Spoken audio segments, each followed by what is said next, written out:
Welcome back to episode 95 of Count Me In, IMA's podcast about all things affecting the accounting and finance world. This is your host, Adam Larson, and I'm here to preview today's conversation and introduce our featured guest speaker, Brad Ledford. My co-host Mitch talked to Brad about the changing job market and the new norms in job seeking, interviewing, and hiring. Brad is the president of DHG Search, where he provides advisory and recruiting services for candidates in finance, accounting, audit, and tax. In this episode, he explains what recruiting looks like today and describes some new opportunities in the workforce. To hear a great career-related discussion, keep listening as we head over the conversation now.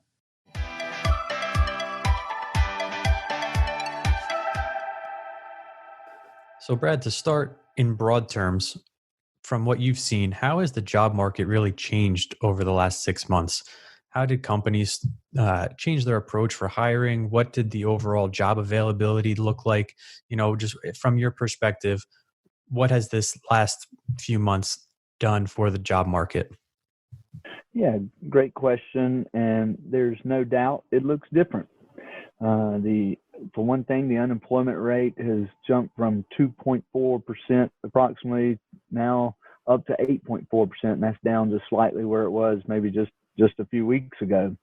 So that right there in itself is a very good indicator of some significant change in the job market. And what I saw during that window as COVID-19 started to impact the marketplace were companies really pushing the pause button, or in some cases, opportunities just drying up. And really from that, I'd say that March to May or February to June window is where that started to really show. And of course, unemployment rate started to spike. You then saw in that same window of times, companies starting to lag their process or slow their process significantly, even if they already had just started a search or recruiting process. So a lot of times individuals would be in the beginning stages and then all of a sudden feel like, hey, where did that search go? Where did that process end up? And companies were kind of, hey, wait and see mode during that window. And then some just really were not interested at all in hiring during this last 6 months. So you've seen a little bit of pockets in both areas where, some companies are starting to come back. But, from that last 6 months, we've seen a big change and how the market has been impacted.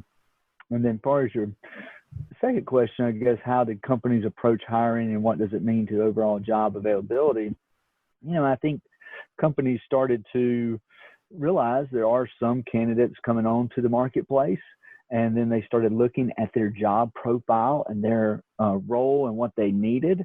And what I saw was companies starting to add more boxes to the checklist that they needed. So instead of it being, hey, at 2.4 under 3% unemployment, man, if these people have these couple things and then this good accounting skills or certification or background, it jumped to, wow, I need these 10 things checked in their background to consider them for the position. So it really did change how companies were approaching hiring. And then also, job availability changed. Now, I will also say it was interesting that there was some organizations that looked at this as a scenario of, hey, there's an opportunity to add resumes to their database or add connections or contacts. And so you may have still saw some folks, I guess, taking candidates, but it just slowed significantly. So our listeners, accounting and finance professionals, they span many industries. And I'm just curious, again, from what you've seen, are there particular industries that remain more active or even successful in hiring through this? And then I'd like to get your thoughts on the opposite as well. Are there any roles or industries that really suffered more because of the change in the hiring process and the availability and everything you just mentioned? Yeah, great question. At the firm I'm part of, Dixon Hughes Goodman, and the team I lead within DHG Search, we go to market as an industry and service specialists, of course. And so that industry piece was very important, that we had a wide range of industries we served during this time, because there was significant change in that as well. A few of the industries that stood out as continuing to hire were, of course, ones that had the essential business aspect to them. And those were construction, healthcare, some real estate. And then the other one that you saw kind of spike during this window of time is IT and IT companies or IT roles, because as people were going more remote, IT needed to step in and really add to their team to be able to service their own internal teams or external clients that they were serving. So those are a few industries that jump out to me as we saw continued activity in. And another one that was kind of surprising was automotive space, the automotive dealership space. I have a team and a leader that does a great job in that space. And what she saw was definitely they pushed the pause button, but it kind of came back a little quicker than others. And I don't know if that was just where some confidence was or some opportunity was there for individuals to, with low interest rates or whatever the case may be, to purchase a vehicle. And so we saw that bounce back a little quicker as well. But then there's others that were a mix. I'll put healthcare in that space too, because in some areas of healthcare, it was we need talent and we need to find talent, but there was some specialty areas where people were not being able to utilize or get out to, that then also were impacted. And then the other one that was significantly hurt was hospitality and the restaurant space. That space, there were companies that are no longer in business now due to this pandemic. And how about what things look like today? What is recruiting as far as what's available? And, for our listeners, whether they are passively looking for work or, actively looking for work, maybe they came from one of those industries that really suffered, what can those looking for a job or those looking for recruiting help expect today? Yeah, so it looks a lot different today. The first thing I would say you want to do today is make sure you have your own technology ready to be able to do Zoom videos, team videos remotely, of course, for these interviews. So that's the first thing I would say that looks way different. A viral video comes to mind as you ask that question. And our world looks a little different. I think it was several years ago, maybe 2017, 2018, a reporter, maybe in the BBC or a professor, was on a reporting segment, and his child walked through the background of the video, and then the wife, walked through the background of the video, and he's trying to do this very serious news report, and it just goes wrong, right? So what I would say today, the first thing is make sure you have your technology in place, and then also make sure you got a spot or a space where you can be away from distraction and activity. Now, I think because that's what our world looks like today, and everybody's had a dog bark or maybe even a child come into all these videos and Zoom meetings we're doing, I think the environment would be a little more forgiving in this case. But again, that's the first thing that looks way different is being prepared for those type of meetings and interviews that have to take place in today's market. A couple other bullet points that really jump out to me as you're thinking about recruiting today, and some of these are staples, but of course this review your strengths and your skills gap. Do your planning and do your homework before you go into a recruiting process. Building the resume, making sure if there's skill gaps that you can improve on, or education, CPE, or certifications, of course, great ones that we have through the IMA and other organizations have. Make sure you're doing those things to build the resume and your skills. And then the one thing that I think is important when you're starting this process, whether you're actively looking, as you talked about, or passively looking, what that means is actively looking, you may have been impacted, and now you are proactively looking for the next role.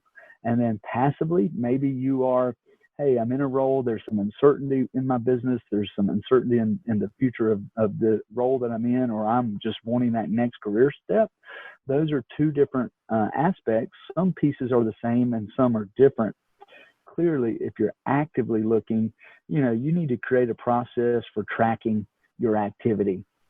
And that can be a simple Excel spreadsheet with date, company, contact information, position, responses, just so you can go about this with a strategic mindset and a good, clear process that helps you track the activity. And sometimes it even helps you make sure you put activity on your calendar to go do that proactive work it takes to find the next job, especially in today's market.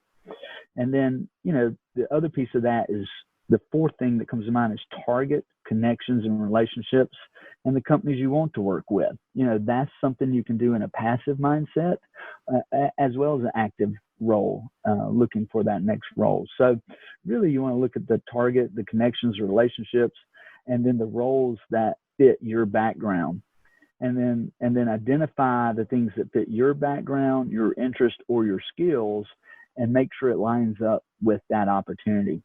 So, if you're actively looking, you're definitely going to be looking at job boards such as Indeed, of course, LinkedIn, as well as look at your professional associations as well that you're connected to that have maybe jobs very much aligned with your background, such as the IMA and Accounting Association. They have a job board, and you can use that as well.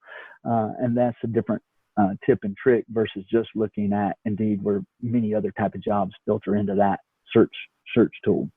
So those are a few things that jump out to me. Kind of recap there.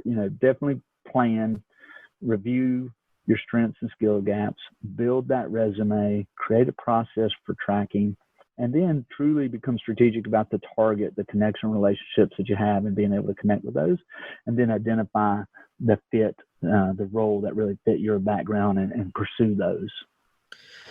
Thank you for sharing those very specific and, more importantly, actionable points for our listeners to go through. And, again, going back to actively looking or passively looking, hopefully those who are listening to this podcast, one way or the other, get the opportunity to take the next step with a company and go through the interview process. Now, I'm assuming with this remote work and virtual environment, the interviews are also changing. So what can our listeners expect if they do get that call and they get to sit down for an interview with a new company? Yeah, the process does look a little different. I think you need to be prepared for the step before would be, hey, I'm getting a call and I'm moving to a direct in-person interview. Today, of course, I'm seeing a few more steps added to that process versus directly to that in-person piece. And that might look like an initial phone interview or that video interview, or phone interview and then video interview in part of that process. So, and then also you are seeing in today's marketplace sometimes some pre-screening questions even that you may have to answer before getting that interview and submitting that information. So there's a few different steps there that I think companies are doing to of course understand and appreciate the environment we're in and safety, and wanting to be safe through this process. And then even at that point, it looks a little different, because what I've seen with clients today is you need to be prepared for, hey, is this interview going to be in an open air setting? Is it going to be something where I need to wear a mask throughout the whole interview? Is there going to be room for social distancing in the conference room that I'm going to? And that's where I think feel comfortable to ask those questions or speak up beforehand, so you are prepared to walk into that interview and not be thrown off guard if two people, are 6 feet and don't want to shake hands before, which is normal. It will feel a little different if you don't prepare for it a little differently and be prepared for those type of aspects. It's kind of interesting. We have a construction client we work with, and of course, during this window, it was one of those industries that kept interviewing. So we had to figure out a way, and the client had to figure out a way to do interviews, and they still wanted to meet people in person. So they came up with a tailgate interview. So they would meet outside and make sure they remained their social distance, but still got to meet folks in person for some of these operational roles in the construction space. And then even in the finance space, we made sure there was social distancing in those type of interviews. So it does look a little different in today's market. So we've talked a lot about the remote work and the virtual aspect of the recruiting and hiring process here. But what other challenges are job seekers faced with today? And if you could share some of your perspective, how can the listeners overcome some of those challenges as well? Yeah, I think what I'm learning and adapting to as well as an executive search recruiter and understanding what clients are needing and what individuals that are going through that process are adapting to. There clearly are some challenges in the industry. Markets are down right now. So, that is the first challenge that comes to mind is more people are available. And so you need to be thinking of skills and the building the correct skills needed for the current market, but also that future market. So, I think do a skills assessment and tools, and I know we have tools like that within the IMA as well. Use different tools that are out there to help you assess, hey, where are some of those gaps and where can I be improving? I think the process and scheduling challenges has increased significantly because of this. And you'd think it'd be simpler, but the reality is it's been more steps added to it, and just needed more patience. So the way to overcome that is making sure you have your technology in place, being flexible in meeting locations, and some patience. The third one that jumps out to me is networking is different. We aren't having live CPE. There aren't as many social events where you would be able to network in the normal process. You would maybe have passed the information along or connected with folks and let them know you were looking. That looks a lot different today. So don't be afraid of virtual events. And that's what I see companies like ourselves and others are going to, doing virtual events to stay connected. And what that might mean is a phone call versus, being able to see somebody in person. Still don't be afraid to reach out and stay connected, and then look for those opportunities to connect in those virtual events. Because if you do even see, maybe it's not the same, you don't get to speak to them in the virtual event. If you see them in that virtual event, it gives you an easy touch point to follow up with them afterwards. So, I encourage you to stay connected that way. And then the last one in adding to that connections is the communities that we are part of, the accounting profession, the organizations that we're part of, staying plugged in, being active in. I'm a very big proponent of volunteering and learning that way through organizations. Stay plugged into your communities that you are part of. And the accounting community is a great community and one I enjoy being part of and missing some of that connection. So you got to find ways to reconnect. All right. So now let's end on a positive note. We talked a lot about some of the opportunities that have come up because of this virtual environment. But just like we said, there are other things out there. So, what are some of the new opportunities available because of what we'll call this new environment? Yeah, there are still changing opportunities, and there's new opportunities that are coming because of this environment we're in today. The biggest one that I've seen so far in talking to a number of clients and searches that I'm working on is organizations and companies are way more open to remote work. Being able to do the project, we're proving that we can do that now through a 6-month period. So therefore, I have a company in Jacksonville, Florida that I'm working with that is literally has a remote team now. So when I went to do the search, wow, it opened up a great new pool of candidates that were open to those roles. So, that's a huge opportunity coming out of this new environment to research and see if that might work for you. Of course, the reduced travel is an opportunity in this. There may have been some other roles before you couldn't do because, hey, it required a ton of travel. Well, now those opportunities don't require a ton of travel.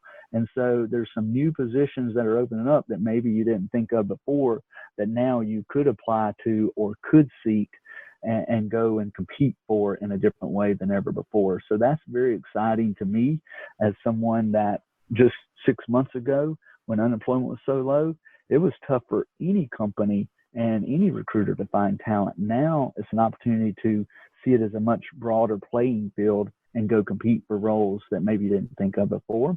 And there's talent available right now. So the other piece of that is also don't be afraid to look to make a move during this market.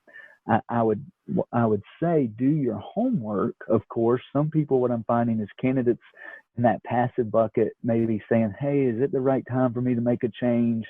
I'm concerned about the environment we're in. And am I going to jump into another company that may have some challenges or issues?